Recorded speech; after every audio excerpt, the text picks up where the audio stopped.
नमस्कार दोस्तों, मैं वैभव अंशराज आपका स्वागत करता हूं तक्षशिला ट्यूटोरियल के ऑनलाइन चैनल पे। दोस्तों, आज हम लोग बात करेंगे क्लास 12 के फिजिक्स के चैप्टर नंबर 13 के बारे में, जिसका नाम है नाभिक। इसमें दोस्तों हम लोग अपने 8 लेक्चर्स कंप्लीट कर चुके हैं। आज हम लोग बात करेंगे लेक्चर 13.9 के बारे में।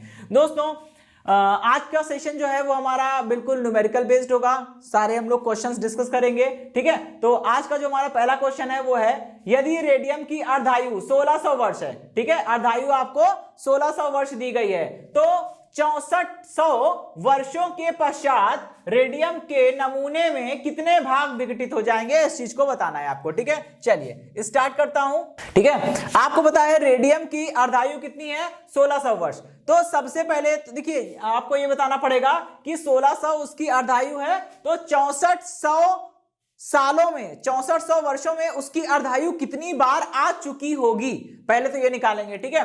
फिर इसके बाद पूछ रहे हैं कि रेडियम इतने वर्षों के पश्चात रेडियम के नमूने में कितने भाग विघटित हो जाएंगे, कितने विघटित हो जाएंगे तब पता चलेगा जब ये बता लें हम लोग कितने बचे हैं, ठीक है। तो आइए सबसे पहले स्टार्ट करते हैं, फॉर्मूला लिखेंगे, ठीक है। कौन सा फॉर्मूला लगाएंगे, T is equal to N into T half.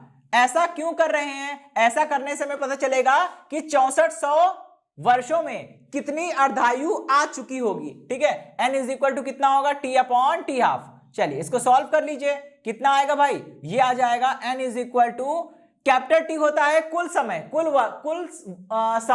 समय कितना है, 6400 वर्षों का है, तो 6400, ये हो गई टी की वैल्यू। टी हाफ कितना है, अर्धायु 1600, ठीक है। यहां से कितना निकलेगा, ये निकलेगा n इज इक्वल टू 4, ठीक है।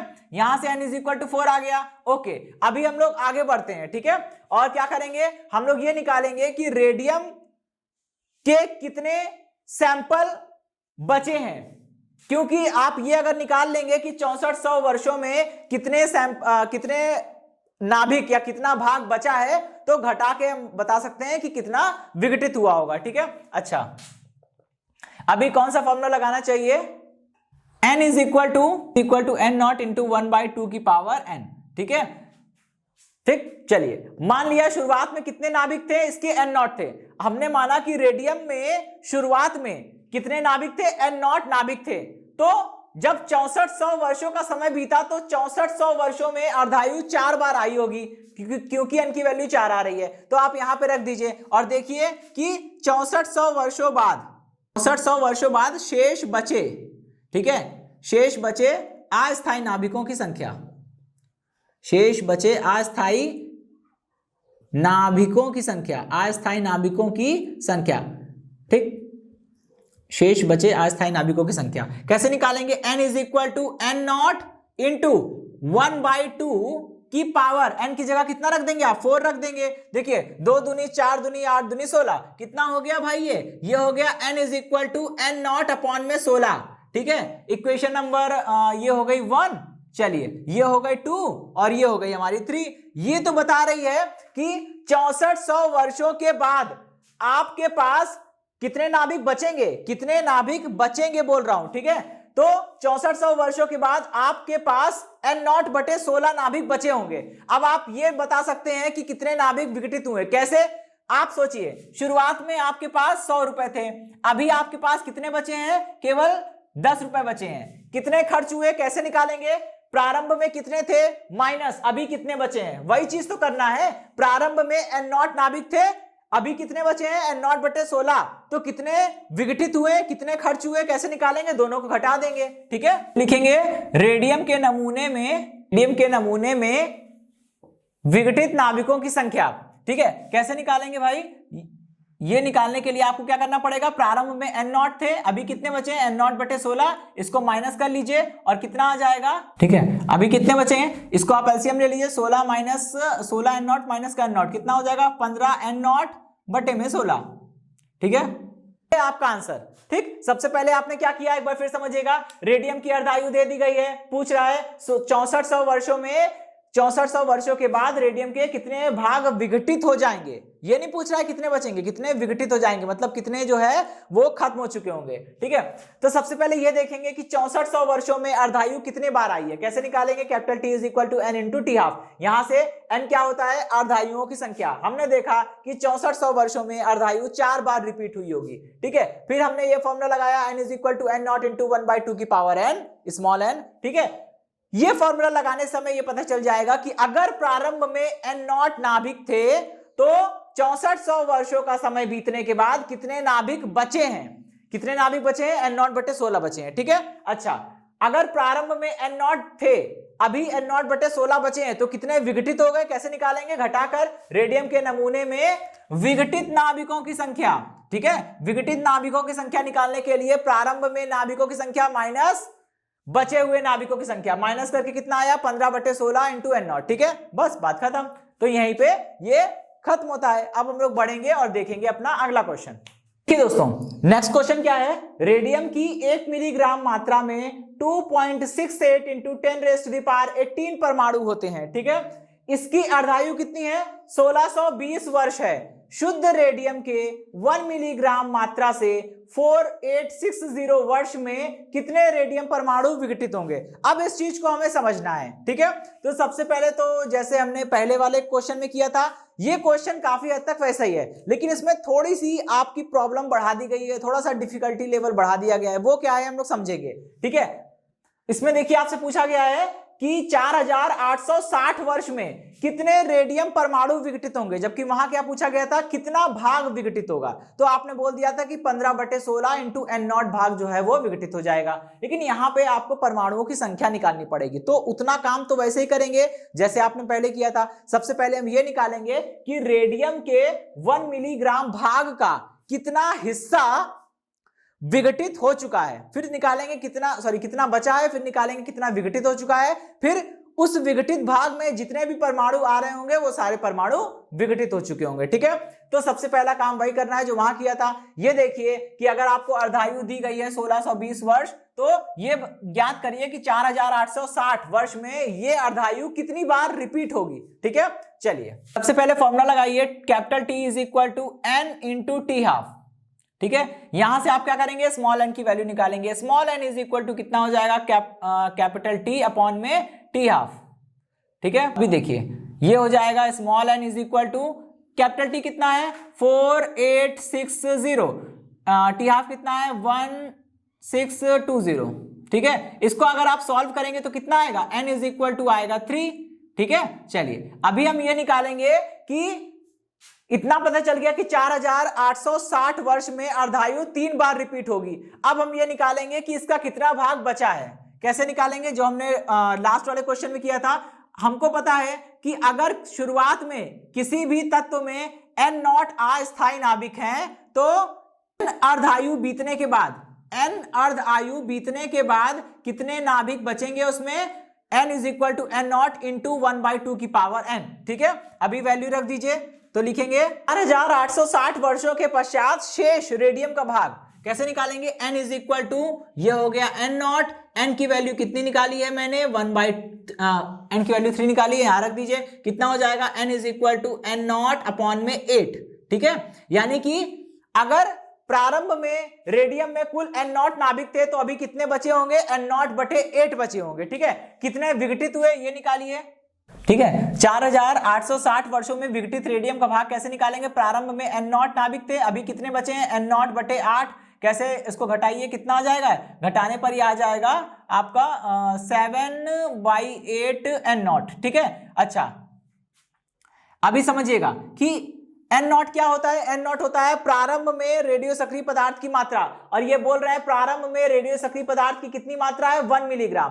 तो इसका मतलब कि विघटित, इसका मतलब क्या हुआ कि 7/8 मिलीग्राम बचा है, 7.8 मिलीग्राम विघटित हो चुका है। ठीक है, 7.8 मिलीग्राम, क्योंकि n nought is equal to, n nought का मतलब क्या होता है, प्रारंभ में पदार्थ की मात्रा, फिर चाहे वो नाभिकों की संख्या के रूप में दी हो या तौल कर वजन आपका मिलीग्राम या ग्राम में दिया हो। यहां पे आपको जो पदार्थ की प्रारंभिक मात्रा है वो मिलीग्राम में दी गई है, ठीक है, मतलब वो तौल के दी गई है। तो यहां पे n nought is equal to कितना हो गया 1 मिलीग्राम, मतलब प्रारंभिक मात्रा, ठीक है। अच्छा, यानी कितना विघटित हुआ 7/8 मिलीग्राम विघटित हुआ है, ठीक है। अब आपको पूछा गया है कि 4860 वर्षों में कितने रेडियम परमाणु विघटित होंगे, ठीक है, कितने रेडियम परमाणु विघटित होंगे, परमाणुओं की संख्या पूछी गई है। तो अपना दिमाग लगाइए, ठीक है। आपको पता है कि 1 मिलीग्राम में परमाणु, ग्राम में परमाणु की संख्या कितनी है 2.68 इंटू 10 की पावर 18, ठीक है। तो 7/8 मिलीग्राम में परमाणुओं की संख्या, ठीक है भाई, 7/8 7/8 मिलीग्राम जो है वो विघटित हुआ है। अगर आपसे ये पूछा जा रहा है कि कितने रेडियम परमाणु विघटित होंगे, तो करना कुछ नहीं है, बस ये देखिए कि 7/8 मिलीग्राम में जितने भी परमाणु आ रहे होंगे वो सारे परमाणु विघटित हो चुके हैं, ठीक है। तो 7/8 मिलीग्राम में कितने परमाणु आ रहे हैं, इसको देखने के लिए क्या करना पड़ेगा 2.68 मल्टीप्लाई कर देंगे 7 से, डिवाइड कर देंगे 8 से, और ये कितना हो जाएगा 10 की पावर 18। इसको सॉल्व कर लीजिए, जो आएगा उतने परमाणु 7/8 मिलीग्राम में है और उतने ही परमाणु विघटित होंगे, ठीक है। जवाब कितना आएगा 2.345 इंटू 10 की पावर 18 परमाणु, ठीक है। तो आपको जवाब मिल गया कि 4860 वर्षों में रेडियम के 2.345 इंटू 10 की पावर 18 परमाणु विघटित हो चुके होंगे, ठीक है। चलिए, यह था दूसरा क्वेश्चन जो कि खत्म हुआ। अब हम लोग बात करेंगे अपने नेक्स्ट क्वेश्चन के बारे में। चलिए दोस्तों, देखिए नेक्स्ट क्वेश्चन क्या है। नेक्स्ट क्वेश्चन में बोल रहे हैं कि किसी रेडियो सक्रिय तत्व की अर्धायु कितनी दी है आपको 3 मिनट। 3 मिनट अर्धायु है किसी रेडियो सक्रिय तत्व की, मतलब वो रेडियो सक्रिय तत्व 3 मिनट के बाद अपनी प्रारंभिक मात्रा का जस्ट हाफ हो जाएगा, आधा हो जाएगा, ठीक है। यही तो मतलब होता है अर्धायु का। ओके, 1 ग्राम मात्रा के इस तत्व में 9 मिनट बाद कितना रेडियो एक्टिव अंश रहेगा, यानी आपको फ्रैक्शन बताना है, आपको ये बताना है, भिन्न में जवाब देना है कि कितना हिस्सा रह जाएगा, कितना हिस्सा विघटित हो जाएगा, ठीक है। चलिए ध्यान रखिएगा, यहां पूछ रहा है कितना रेडियो एक्टिव अंश रहेगा, मतलब कितना बचा रहेगा, ये नहीं पूछ रहा है कि कितना विघटित होगा। तो जो आपको लास्ट में घटाना पड़ता था प्रारंभिक माइनस का अभी, भाई अगर आपको ये पता हो कि प्रारंभ में n नॉट नाभिक थे, अभी कितने बचे हैं n नॉट बटे 8 बचे हैं, तो कितने विघटित हो गए, कैसे निकालेंगे, प्रारंभिक नाभिकों की संख्या माइनस अब कितने नाभिक बचे हैं उनकी संख्या, दोनों को घटाना पड़ता था, तो आपको विघटित नाभिकों की संख्या मिलती थी। लेकिन यहां पे विघटित नाभिकों की संख्या नहीं पूछी है, पूछ रहा है कितना अंश रहेगा, मतलब कितना अंश बचा रहेगा, ठीक है। तो आपको घटाने वाला काम नहीं करना पड़ेगा। सबसे पहले ये देखिए, अगर उसकी अर्धायु 3 मिनट है तो 9 मिनट में अर्धायु कितनी बार आ चुकी होगी, तो t is equal to n into T half formula लगाइए। यहां से सबसे पहले हम लोग n की वैल्यू निकालेंगे t अपॉन टी हाफ करके, ठीक है। यहां से इसको सॉल्व करिए, n is equal to t की वैल्यू कितनी है 9 मिनट और टी हाफ कितना है 3 मिनट, इसको सॉल्व कर लीजिए, कितना हो जाएगा n इज इक्वल टू 3, ठीक है। अच्छा आगे बढ़िए। अब यहां देखिएगा कि हमें पता है प्रारंभ में अगर n नॉट नाभिक हो, ठीक है, प्रारंभ में n नॉट नाभिक हो और n अर्धायु बीतने के बाद कितने नाभिक बचेंगे, n बचेंगे, तो n is equal to n nought into 1/2 की पावर n। सॉल्व करिए, यहाँ पे n is equal to n nought, n nought कितना है, n नॉट जो होता है वो प्रारंभिक मात्रा होती है, रेडियो सक्रिय पदार्थ की प्रारंभिक मात्रा, और रेडियो सक्रिय पदार्थ की प्रारंभिक मात्रा कितनी है 1 ग्राम, तो यहां पे रख देंगे 1 ग्राम, ठीक है, मल्टीप्लाइड बाय 1/2 की पावर n की वैल्यू कितनी है भाई, n की वैल्यू 3 है, यहां रख दीजिए, कितना हो जाएगा n इज इक्वल टू 1/8 और मात्रक क्या हो जाएगा ग्राम, ठीक है। तो यानी कि 9 मिनट बाद कितना अंश शेष बचेगा 1/8 ग्राम शेष बचेगा, ठीक है। चलिए दोस्तों, अब हम लोग बात करेंगे अपने नेक्स्ट क्वेश्चन की। देखिए नेक्स्ट क्वेश्चन में क्या बोल रहे हैं, किसी रेडियो सक्रिय पदार्थ की अर्धायु कितनी है, अर्धायु मतलब टी हाफ कितना है 16 घंटे है, कितने समय के बाद प्रारंभिक द्रव्यमान का 12.5% शेष रह जाएगा, ठीक है। इस बात को जरा समझिएगा, क्वेश्चन में पूछ वही चीज रहे लेकिन थोड़ा सा आपको घुमा दिया गया है, ठीक है। देखिए आपको, अगर आपको पता है कि प्रारंभ में आपके पास n नॉट नाभिक है, प्रारंभ में आपके पास कितने नाभिक हैं n नॉट, और कुछ समय बीत जाने के बाद आपके पास कितने नाभिक बचे n बचे, ठीक है। अगर इस बचे हुए नाभिकों को आप परसेंट में बदलना चाहते हैं तो कैसे लिखेंगे आप इसे लिखेंगे, इसे परसेंट में कन्वर्ट कर दीजिए और इसकी वैल्यू आपको दी गई है कितनी 12.5, ठीक है 12.5 दी गई आपको इसकी वैल्यू, ठीक है।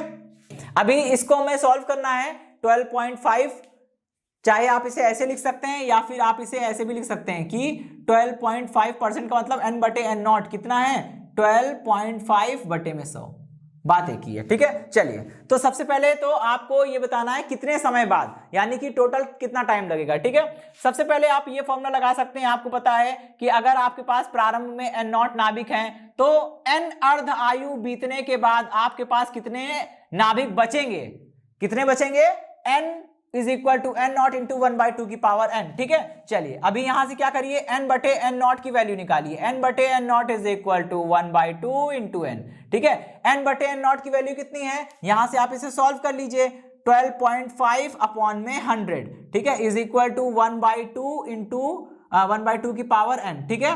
चलिए अभी क्या है, इसको सॉल्व कर लीजिए, ये हो जाएगा 1/8 इज इक्वल टू 1/2 की पावर n, ठीक है। यहां से n की वैल्यू निकाल लीजिए, कितनी आएगी 3, क्योंकि आप 1/2 को क्या लिख सकते हैं, 1/2 को लिख सकते हैं 1/2 की पावर 3, ठीक है। तो n इज इक्वल टू 3 आ गया। आपसे पूछा जा रहा था कि कितने समय के बाद ऐसा होगा कि 12.5% ही शेष रह जाएगा, तो आपको कुल समय निकालना है। तो एक और फॉर्मूला हमको पता है, लगने वाला कुल समय is equal to n into T half, ठीक है। बस इसको सॉल्व कर लीजिए, n की वैल्यू कितनी है 3 और टी हाफ की वैल्यू कितनी है 16, तो ये कितना हो जाएगा टोटल 48 आवर्स, यानी कि 48 घंटे, ठीक है। चलिए दोस्तों, ओके दोस्तों, इसी के साथ ये सेशन समाप्त होता है। इस सेशन से जुड़े नोट्स प्राप्त करने के लिए डिस्क्रिप्शन में दिए गए लिंक पर जाके क्लिक कीजिए। ओके दोस्तों, आज के सेशन में इतना ही, मिलता हूं नेक्स्ट सेशन में, धन्यवाद।